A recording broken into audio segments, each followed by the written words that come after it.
Polish President Karol Nawrocki's visit to London made a big impression on the British, especially his strong words about Putin's Russia. In an interview with the British public broadcaster, the BBC, the president said bluntly that he does not trust Putin. Today's Putin's Russia is always the threat for Poland, for Europe, for East Central Europe.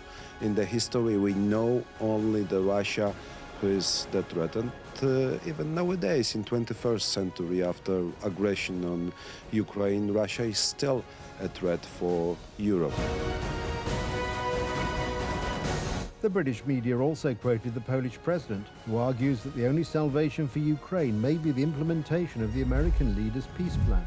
Only Trump can stop Putin, Polish president tells BBC. Donald Trump nowadays is only one leader who can solve this problem, and we have to support him in this process. In the face of growing Russian aggression, President Karol Nawrocki is building strong alliances.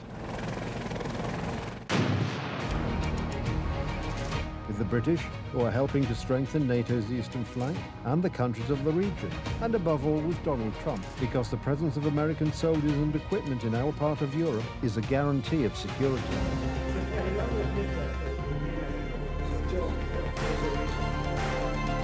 Karol Nawrocki knows history very well and knows that security is built not only with an army, but above all with a network of specific alliances. Washington, Rome, London and the Baltic states are key elements of the security architecture. Karol Nawrocki is sending a clear signal to our enemies that Poland is a global, active player. Strong alliances in Europe and close cooperation with Washington are the answer to the growing threat of Russian imperialism. It all comes together in an attempt to build lasting, strong alliances in the context of balancing threats, especially those coming from the East. All this against a background of the government's considerable passivity, which tends to hang on Germany's every word and has neither the will nor the capacity to act to empower Poland and create a certain strength for it on the international stage. Europe cannot defend itself, and the construction of the so-called European Union is still only a theory.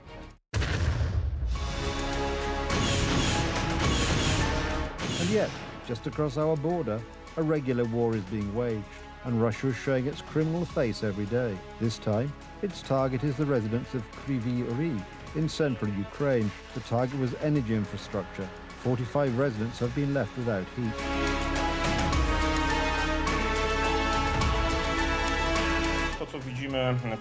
What we are seeing once again, unfortunately, is Russian policy, a policy of terror against citizens, civilians.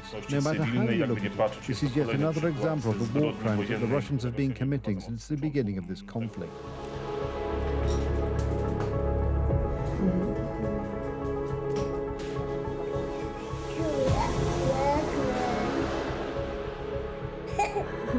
Strikes against civilians in the middle of winter. This is the tactic of the Kremlin's criminals. Among those affected by yesterday's Russian attacks on civilian neighborhoods in Kyiv was this woman's family. I am 8 months pregnant. I have a 3-year-old daughter, and we are without electricity and heating. But we are staying where we live. We want to live in Kyiv. We want to stay in Ukraine. The only hope for peace in Ukraine and security in Europe is Donald Trump's plan, in which President Nawrocki plays a major role. He is the most trusted ally of the United States, and the talks that President Nawrocki is conducting are intended to confirm our initiative to be an important, or the most important, player in this part of Europe. What is at stake in this geopolitical puzzle is the security of each and every one of us.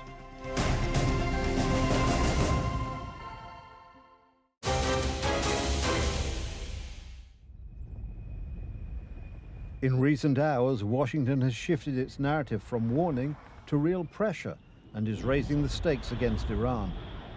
Donald Trump has issued an unequivocal call for Iranians to continue their protests and take over state institutions while cancelling all meetings with Iranian officials until the violence against demonstrators ends.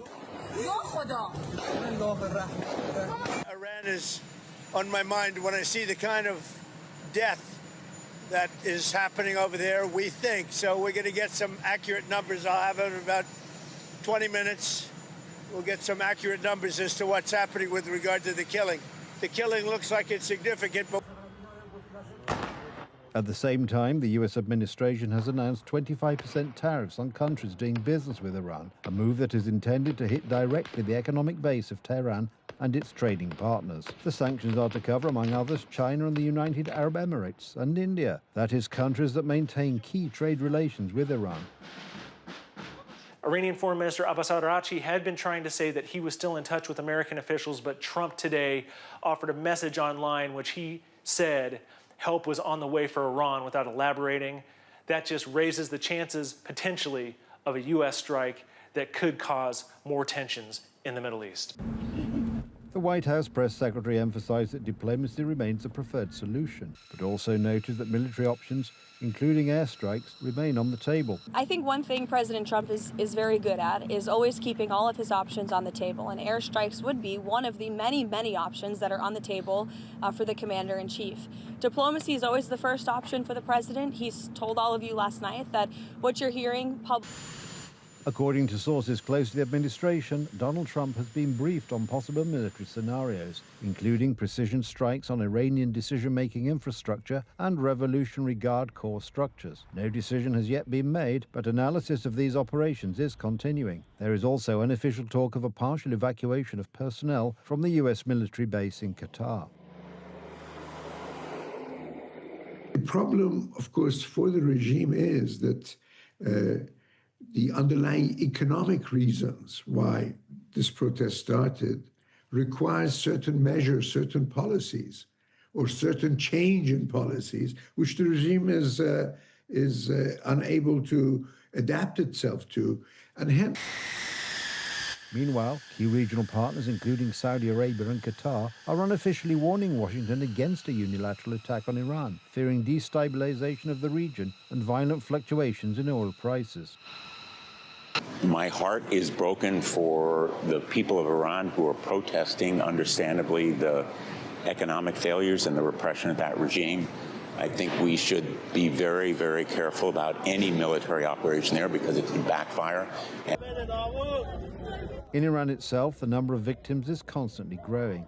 According to humanitarian organizations, at least 2,500 people have been killed during the pacification of demonstrations. Other sources even speak of more than 12,000 killed.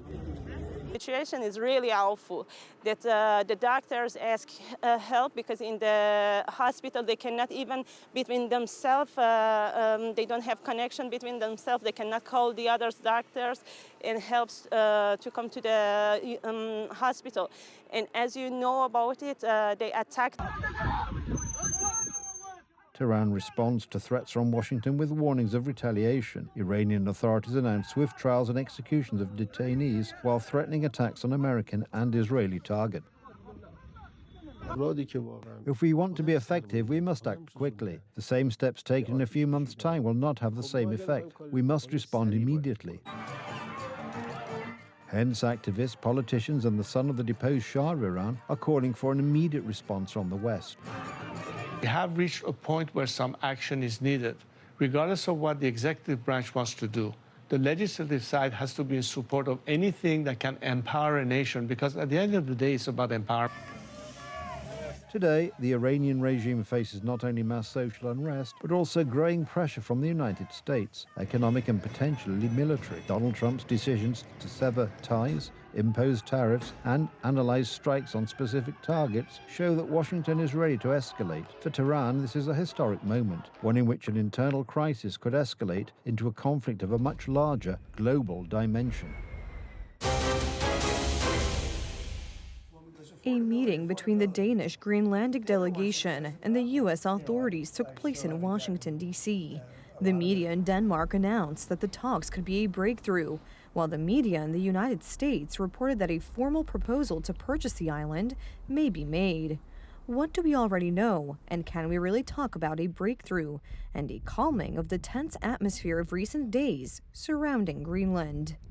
A meeting in Washington with two main goals: to calm the situation regarding Greenland and to find a solution that would satisfy all parties. Greenland, the United States, and Denmark. The reason for the meeting to which we have been invited is to move this whole discussion, which has not been very pleasant and has caused tension, to a meeting room where we can look each other in the eye and talk about these issues. So I would prefer not to say anything more at this point.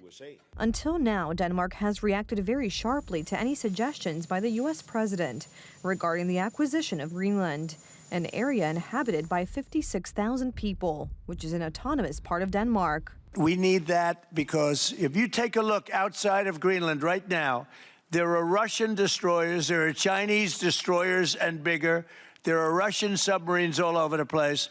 We're not going to have Russia or China occupy Greenland, and that's what they're going to do if we don't. Denmark considered this a threat to them and also a threat to the disintegration of NATO.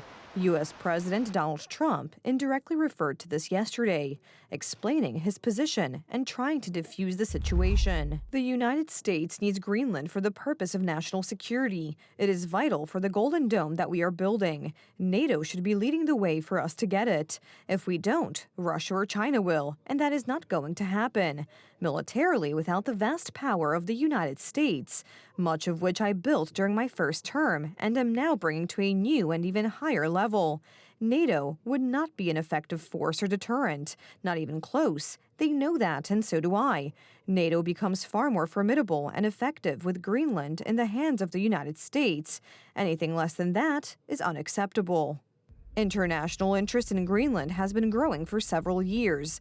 This is a result of intensifying global competition between the U.S., China, and Russia, which also extends to the Arctic, where melting glaciers are opening up opportunities for both economic and military activity. Danish and the Greenlandic government, they're definitely going to convey the message of cooperation, that whatever the U.S. requires in terms of defense, Denmark and Greenland is absolutely willing and able to deliver it. That will be the main message from Denmark. NATO Secretary General Mark Rutte was asked about Greenland and admitted that behind closed doors, NATO countries are also discussing the island because it is important for the security of the entire alliance. I'm very clear. I never, ever comment when there are discussions within the alliance. We have discussions between Greece and Turkey. We have had discussions between other allies. What you then will see all my predecessors do, and myself, is never comment on that in public. You work behind the scenes, and when it comes to the issue at stake here, and I believe there is a bigger issue at stake here, and that is the defense of the High North, the defense of the Arctic area. Greenland is a buffer. On one side is the United States. On the other are Russia and China. It is over Greenland that missiles launched from the European coast of Russia toward the United States would fly. That is why the Americans are interested in increasing their presence in the region.